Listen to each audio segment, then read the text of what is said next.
Hi, Statesman Nation, here with Nick Rule, women's golf coach.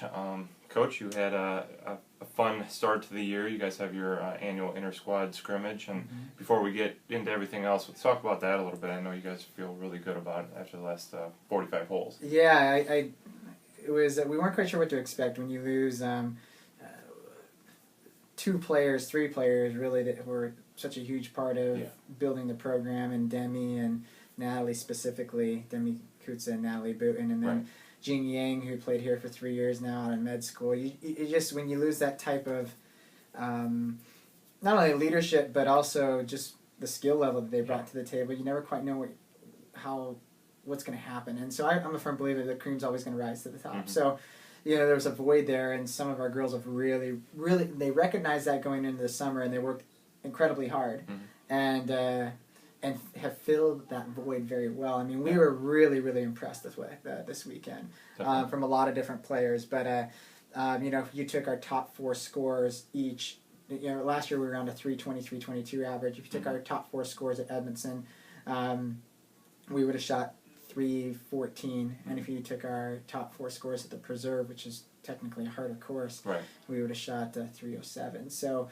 I mean, that's with only 3 days of practice. We're very pleased with where the girls are at. They obviously, for the most part, most of them worked really hard this summer, and it's showing. Yeah, definitely. And we'll get into individually in a second, but talk about 15-16 year, another conference title, another trip to nationals, just tournament win after tournament win, just a great overall season. I guess just kind of recap that a little bit and put that in a nutshell. Last year was the toughest year I've ever had coaching.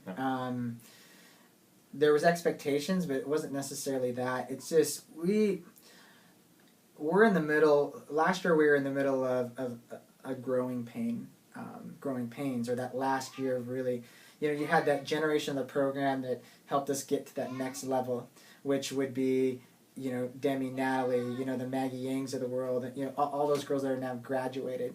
And then you had this new generation that we're trying to prime and say, hey, these girls have brought us so far. We want you to come in here and then take them to the next level. So it was really it was challenging as a coach to try to provide, okay, what dynamics do we have at the team right now that we have that is very successful, and what do we want differently in the future to build? Because every year we're building something differently. I mean, we're taking the great and keeping it, and then saying, okay, where do we need to improve on a little bit and get better? And so it was a very tough year from a coaching standpoint, but in the same respect, it was a very successful year from a team standpoint as well. So it was very rewarding.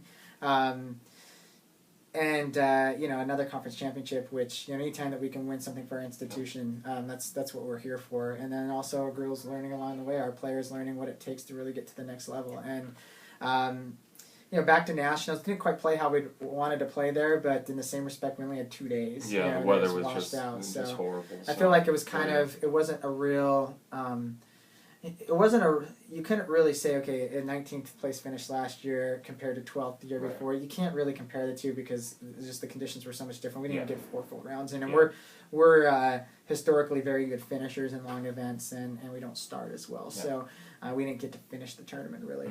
But again, I mean, we just got better, and I think that there were several times throughout the year we were developing. And when I get into talked about the tough part about coaching, we were developing some people like Helena and Elise and some of those other young players, and those development patterns are different. And Helene, we're going to talk about her obviously here shortly, but her development pattern, she really got it this summer and got what we were trying to really build into her, and she's going to be our number one.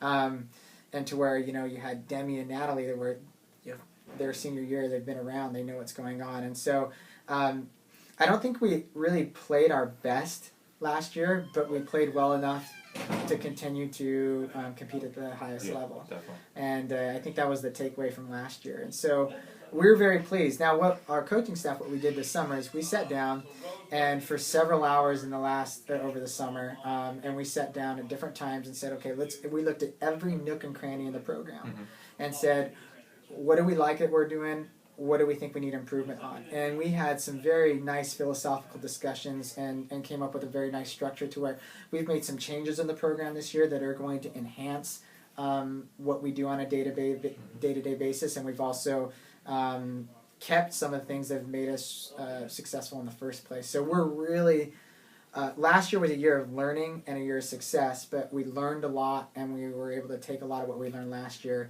and build it into the program this year. Yeah, definitely. It sounds like all sorts of excitement built around here for 16-17. So let's just break it down player by player, because that's what makes the program. So I guess however you want to do it, returners always seems to be maybe the easier way to let's talk. I kind of have an alphabetical order, to be honest with you. But Courtney Cunningham is back for her senior year. She had a tough year a little bit last year. Just she had lost her father, and it's just tough. And she's such a great person, and she came back and she had a good summer with her family, and she's ready to go. She wants to embrace some leadership roles and things like that. And she's a little rusty right now, but I think she's in a better position than she was last year. And I expect a lot of really good things out of her. She had a 79 in her final round of our blue gold exhibition match, our team inter-squad scrimmage. So Courtney's just steady. I mean, she kind of reminds me a little bit of Natalie. We always talked about Natalie being that player that does a lot but doesn't get a lot of the credit. Sometimes they're in that back end 4 or 5 spot a lot. And that's Courtney. I mean, she's going to be in that 4 or 5 spot. She could move up too, but she's going to be that back end, that really solid score that we need in the back end. And those 4 or 5s are honestly the most important players when it comes to team scores and such. So, I'm expecting some really nice things from Courtney, and I really think her mind's in a good spot. Tiffany Duan, she didn't play a lot last year. She worked a lot this summer. She's improved, and we're expecting her to get a little bit better. I mean, our plan for her is really a 4-year plan to see where we can get her, and she's got a different attitude as far as the way she wants to elevate her game. Brooke Fletcher, Fletch was big time in the spring. Yeah, she had a huge spring. Yeah, honestly, I don't know. I mean, conference would have been a lot closer if Fletch didn't step up. When a lot of people were just kind of here, Fletch was getting better. She worked hard again this summer as well. She had a great spring season. She was 1 spot off of being all conference. And honestly, she really deserved it. Especially, the way she was finishing off and everything, and how she did in conference in the tournament and all that stuff. Exactly. Just all those things. Yeah, she was, working really hard. I mean, she's grown a lot maturity-wise from her freshman year to last year, and then last year to this year. So she worked hard this summer. And there's one thing about Fletcher that you're never gonna have to worry about is the kid works her tail off. Yeah. And so there's no doubt about it that Brooke's gonna do what she needs to do to get better. Armina Flores back again this year. She's going to be spend a lot of time getting that experience on that varsity reserve or JV squad, and so she's got kind of a newfound dedication to wanting to play the game, and so it's kind of been fun to watch her really want to play well. Alexis Gumaris is a freshman. She's from San Ramon, California. We're really impressed with her this week. You never quite know with freshmen where they're going to come in. A lot of times they need at least a few months to adapt to distance. It's clear that Alexis was playing longer distances to start because she had no trouble with the distance this weekend. She's definitely going to be someone that we're going to spend some time with really developing, and I think that she is a player that can certainly dip into that top 5. She's been a really nice... it's not a surprise because we knew she was talented, but she's been how well prepared she is for the college game. We're really impressed with. Miranda Keeler, I'm just really happy to have her in the role that she's in this year. She's a junior. She's one of those players that's now they see that void with leadership in a sense, and she's stepping up. She played on our conference tournament team. Played at every varsity regular season event last year. And, we were so close going into nationals, and she was an alternate for that. The way she handled that experience was there should be a case study about the way she handled that experience for players on how they handle adversity. Yeah. It was remarkable, and I gained so much more respect for her, even more respect than I had for her before. And it's honestly going to lead her to be a better golfer too. She learned from the best players in the country watching them. She learned from some of the mistakes we made and some of the good things we did as our players that were playing, and she took that to heart, and she's better than she's ever been. Right now she's dealing with a little bit of a nagging ankle injury. I mean, she was out here a few weeks early and threw a 76 down and during some practice that her and her teammates were doing, but she's got a nagging little ankle injury right now that we're nursing her through, but I expect some really big things from her this year.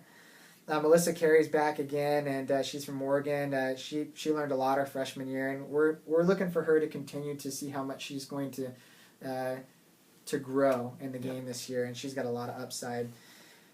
Helena Larson is this is a great story. I mean, she played some varsity events last year. Didn't play on our conference or nationals team, but I was pretty tough on her, to be honest with you. I see so much talent there, and she and I had some very tough philosophical discussions about what it takes perspective wise to succeed at this level. She took it to heart, and as a coach, when someone does that, man, it just feels great. Yeah. And she's back. Best attitude I've ever seen her with. Best perspective on golf, life, everything. She came back a completely new college athlete.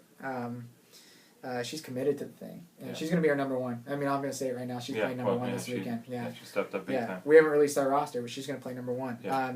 She deserves it. She's elevated her game to a whole new level. So I'm very, very proud of her, and I hope she continues to do it.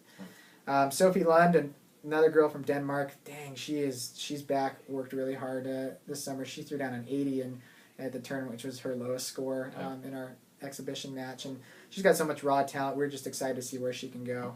Deanna Pfeiffer's another freshman. She from Washington, Iowa. She's got a lot of natural talent. She just needs to adapt that new distance. And so we talked about earlier about freshmen adapting. So this next month is going to be really important for her just to play longer holes. Right. The example, Iowa State tournament, they're playing about 5,200 yards. We're playing about 600, 700, 800 yards more than that. Yeah. So Jordan Postma is another player who's worked really hard. And I'm just going to go through we have 15 players, so I'm just going to go through all of them. But Jordan Postma, she's improved at a level. She's probably going to improve her tournament average this year by 7 or 8 strokes compared to last year. So, huge. Yeah, she came to me. She says, what do I need to do to get better? Well, she's bought into that. She worked really hard this summer. Right. Megan Rhodes, a lot of talent, just growth as far as the maturity, and that's what we're looking for. Megan, she could be as good as she wants to be, and she just has that mental growth that we saw a lot of growth from her last year, and we see some room for improvement on that side of things again this year. But she's probably got one of the most natural golf swings I've ever seen. Yep. Just really talented player, and she's going to get some time to. She's going to play in some pretty good tournaments, so she'll get better as well. Jody Sato stayed here all summer. She's really improved. She's dedicated herself, and I really think that she'll get some varsity time this year. And then Carly Schmalz is off her redshirt year, and she looks a lot better. Carly came in, she just didn't have a lot of experience playing golf at a high level, and so she redshirted last year. She's actually in her 4th year, but she's going to be a junior, so she looks better than she's ever looked too. So she's going to be really in that mix with everyone. And then Elise Warren, solid number 2 last year. She was our player, and she's going to be a number 2, number 1 this year. We've got a really good 1, 2, 3 punch, and just excited about her as well. So. She worked hard. She came back a month early. She's worked really hard. She asked for more one-on-one help than anyone on the team, and I hope other players follow that lead. But she's always asking coaches, "Hey, will you come out and look at my swing? Will you come out and give me drills? Will you do this? Will you do that?" To just help. We're a resource for our players, and she really utilizes it in the right way. And the one, of course, I haven't mentioned is Brittany Evans, freshman. I was going to bring that up. I didn't see it on the list, but I was like, obviously, you've got a plan here. Yeah, so. Brittany is, she came in. We knew she was talented, and she's very talented. She's gonna be an important part of that top 5 this year. She's already adapted to the distances, and under with our coaching and everything, she's going to get nothing but better. But all of our freshmen, all 3 of them, are just really good kids, good people, want to get better, and just happy to be here. And Brittany, she had 279s this weekend. I think she's right around the 3-4 for coming up this weekend, and so she's going to be an important part of the team this year, and we're excited about that. Definitely.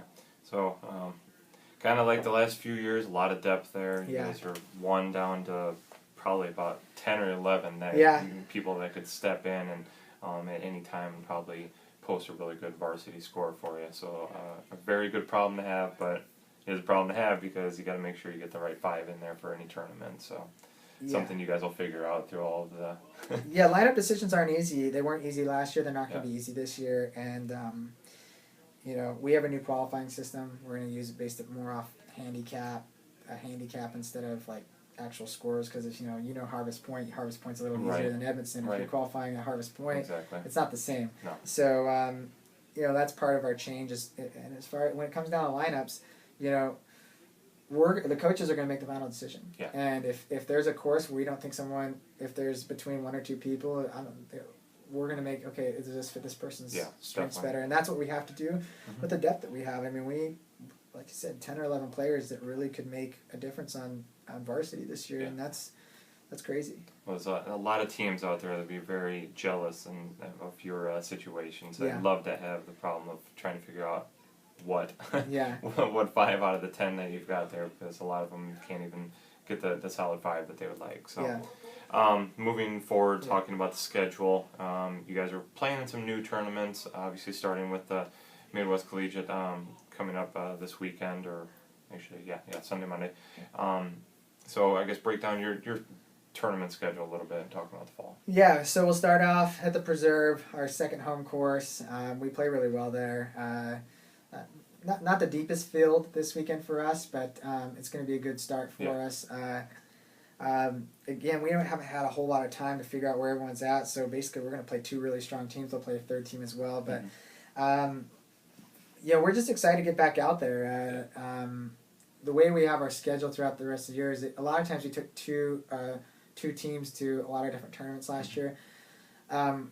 We want our players, when they go in a situation, to want to just beat every other team, right? And so instead of we don't want to really compete against ourselves. Now at our home tournaments we will. Because it's just the way college golf works. You have a program, and then you for terms you have to divide it up. So we're going everywhere. I mean, we were just posting our schedule on the whiteboard a few minutes ago, and I think we're going to 14 different locations. And so a lot of that is some of the tournaments we're going to make a decision on. Hey, this person needs development, go there. This person's ready here, and so. It's highlighted as far as this year is, we're going to the Dan Quell, which is a tournament out in Indiana, the best D3 field in the country. D3, I think you take the top 10 D3 teams, the top 25 NAIA teams, and the top 40 Division II teams, and they're all comparative. Right. You can compare them, and there's not much difference. Yeah. So it's going to be a really good, solid tournament. Sure. We have our OKC event that we're going back to, the Susie Maxwell Burning Classic. Oklahoma City, one of the top teams in the country, so we're sending our team back there. That's the last term of the year. Bellevue's got a 54-hole tournament that we're playing in. It's going to have a lot of good teams there. And then we have our home tournament in October that we have 90 players, so 15 teams I think signed up, so it's going to be huge. Yeah. And then kind of earlier in September we have we're going to play at Briarcliff's tournament, play a bunch of GPAC schools. Yeah. So we're traveling around, and I like our schedule. I like the way it is. I mean, we're basically going to take 5 and 3 individuals almost everywhere we go, or 5 and 2 individuals, or 5 and 1, but we're not going to take more than 8 to a tournament, and I think that's going to help just logistically, but also help with development. And we're really excited. As tough as last year was to coach, and not tough in a bad way, it was just a very challenging year. One thing that we never wanted to get to was we never wanted to have a situation where we just became complacent with the success we had. And so we want to continue to have that success, but we also want to elevate it to a whole new level. Mm-hmm. And that's where we're at right now. And scheduling was part of it, just everything. We have Demi, who's now on staff, and we have a good coaching staff. And so it's just going to be very, very important for the girls to buy in and understand what we're trying to do, and I think they do. And so as trying what last year was, it's led to just a whole new level of excitement for this year, just because of what our past players have done and their commitment. But we are just, as a staff, we're amped up, and we can tell our players are amped up too. There's just a really good vibe right now, and very team-centered vibe, and it's good. We're cautiously optimistic for a good season. Yeah, well, a lot of reasons to be. I mean, talking about all those players. So, finally, put a nice little bow on it. The keys to success here. I mean, May is a long time away for conference tournament and qualifying for nationals, but what is it going to take to get back to where you want to be at the end of the year and reach all of your goals? Yeah, well, fun side note is, just in case people don't know, we host conferences here at Edmondson. Yep. So it's our home course, home course advantage, so we're excited about that. But keys, I mean, really, the girls are going to laugh at me saying this, but embracing the process. Yeah. Golf, you don't have... when you make changes and things like that, or you're having struggles, it doesn't just happen overnight to get better. So embracing that process and really understanding that, buying into that big picture. And we say this stuff all the time, but if we're doing those things, those players that buy into the big picture, have the trust and embrace the process, are the ones that are going to get better. The ones that are skeptical, unsure, and kind of step back and I'm not quite sure. Those are the ones that won't get better. Yeah. And that'll show. And so embracing that process is going to be huge. In the same respect, I think last year we limited ourselves a little bit. We got caught up a little bit in little things and all that, and we just didn't quite get better like we could. And part of that is, I think that we were afraid to fail. And if you're afraid to fail as an athlete, you will never reach the heights that you can. The feeling I get from this team right now is they're not afraid to fail. And we told them, we're not going to be mad at you if you fail. You just have to learn from when things don't go your way. And I think that we were last year so worried about failing that we never really failed, but we never really excelled. Just kind of got in that we middle did ground where, you did enough where you needed, but I think there was so much left that I think they felt. And we could have accomplished a lot more. Exactly, and we didn't see those low 300 scores, especially in the spring last year. It's because I think we were afraid to fail. Yeah. So, honestly, it's okay to make mistakes. All right, just learn from it. And don't be afraid to fail. We go out there and let's succeed at the highest level we can. And if we're pushing the envelope, and breaking that glass ceiling, we're going to make mistakes along the way, and that's okay. And but what we'll see in the end is we'll reach far new heights that we maybe never thought that we could reach in this program. And I think that is the excitement, is that we see that we could reach new heights, as long as we're not willing to maybe not succeed the way we want to along the way. And we were really young last year, even with our 3 older ones. We're still really young this year, but we're a lot more mature this year than we were last year. And I think that's going to be huge as we go forward. Definitely. All right, Coach. Well, busy fall coming up. A lot of events, starting with the Preserve Tournament, again, starting this Sunday, Monday. So lots going on with the golf team, so definitely check out Coach Rule's squad. It's a real deep squad. There's likely going to be some movement in and out of that varsity, which is going to make it really exciting, but I guess we should have a really fun year coming up, and we're looking forward to watching it. So thanks for the coverage. As always, you do a great job. All right. Thanks, man.